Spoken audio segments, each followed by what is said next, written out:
Hello. In this lecture, we'll be talking about the first founder of the faith, that is Rishabhdeva. Now, Rishabhdeva, let's get into the basics about understanding the first founder of the faith. We will only be discussing the important bits from the exam's point of view. So let's go. Firstly, you have to understand that there are various names given to the first founder of the faith. Like I said, it is Rishabhdeva. Okay, it is also Rishabha. It is also Rishabha Natha. Okay, and the last one is slightly different. It is Ikshwaku. Okay, it is Ishkvaku. So these three are still, having the same tone to it. This one is rather new. It is rather different. Now, you see, in the Devanagari, this is actually called Ishwaku. Okay, so you have to remember this. If you want the Hindi way of writing it, I can also give that to you. That is Ishwaku. Okay, so you have to remember these names. You can be asked any such one in the exam. Now, Rishabhdeva or Rishabha, as we say, or Ishkwaku is basically the first Tirthankar, or I can say the supreme teacher of Jainism. Let's understand a little bit about the personality. He was all of 24 years, when it basically all came into the picture. Before that, let me explain it to you as the lineage goes. Okay, there are a total of 24, right? There are a total of 24 what Tirthankars, okay? Teachers in what? In the present half cycle of Jainism or Jaina cosmology. And they're also, as a result, called the Ford makers. If you're asked in the exam, you must remember the meaning behind Ford makers. Ford makers because their teachings have helped across the sea of, sea of births and rebirths and deaths. So they are basically called the Ford makers in that sense. Okay, the legend basically depicts, especially the first Tirthankar, that is Rishabha, as him having lived millions of years ago. Okay, I'm talking about millions of years ago. Okay, he was the spiritual successor of who? So he was a spiritual successor of Samprati. Okay, Samprati Bhagavan, the last Tirthankar of who? Who is this Samprati Bhagavan? This one is the last Tirthankar or last supreme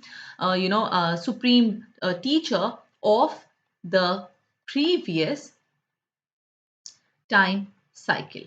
So if you're asked this in the exam, Rishabhdeva or Rishabha or Ishwaku is basically, coming into the picture after who? After Samprati Bhagwan, because he was the last Tirthankar of the previous time cycle.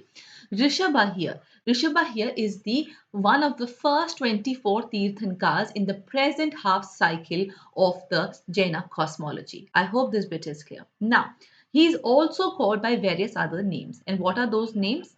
He is also called by other names. For instance, he is called Adinath. What is Adinatha? Adinath in English basically means the first Lord. I'm also giving you the English translations just to be sure that in case in the exam you're asked, you know what it means. Okay. He is also called Adishwara.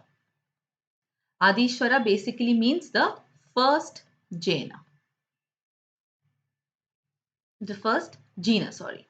That is the conqueror. We've already understood what is the meaning of the term Jaina. It is the conqueror. Okay. He is also called the Yugadi Deva. Yugadi Deva is what? The first Deva of the Yuga. Yuga is the time cycle, right? Then he is also called Nabhaya.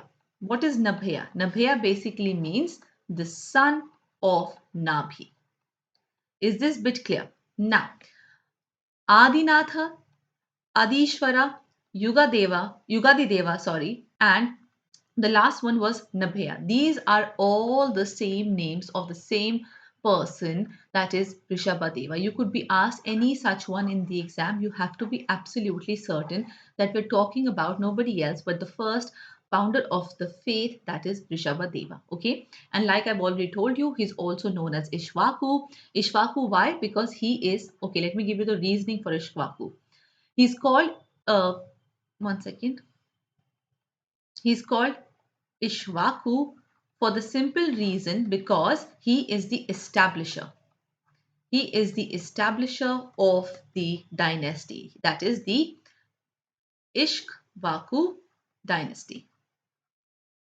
Okay, he is the establisher of the Ikshwaku dynasty. Now, along with Mahavira, Parshvanath or Parshvanath, however you say it, or Neminath, and also Shantinath, Rishabhdeva is one of the first five Tirthankars that has basically attracted the most, I'm using the word most, the most devotional worship amongst the Jains. Are you getting my point? Why Rishabhdeva is extremely important is because of the simple reason that he has attracted the most devotional worship amongst the other, let's say, Jainas. So, what are the other examples that we took? We took the example of Parshvanath, we took the example of Mahavira, Neminath, and also Shantinath. Is this bit clear? We'll be discussing about all of these. We have very briefly touched upon the 24 Tirthankars, their symbols, and all of those things. So, if you haven't watched that lecture, please do. It's rather important. Okay. Now, let's get a little into about the life of the Rishabhdeva. You see, according to the traditional accounts, he was basically born to the king of Nabhi and queen's name was Marudevi in the northern city of Ayodhya. Ayodhya, which was back then called what? Vinita. You have to remember these names, okay? He was born to Nabhi, and this is the name of the queen, that is Marudevi, in the Ayodhya, which was back then called Vinita. He basically had two wives. The names are Nanda and Sunanda. Nanda is basically described as the mother of the 99 sons, including Bharata, and one daughter, Brahmi. So that's a bit about Nanda. And Sunanda is basically depicted as the mother of Bahubali and Sundari.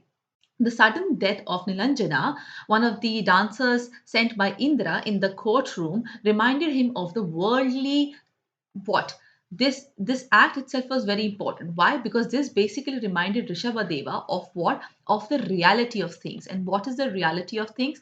That with the sudden death of Nilanjana as one of the dancers which was sent by Indra in his courtroom, he was immediately reminded of the world's transitory nature. This is the crux of the story, and that is why I'm discussing this bit with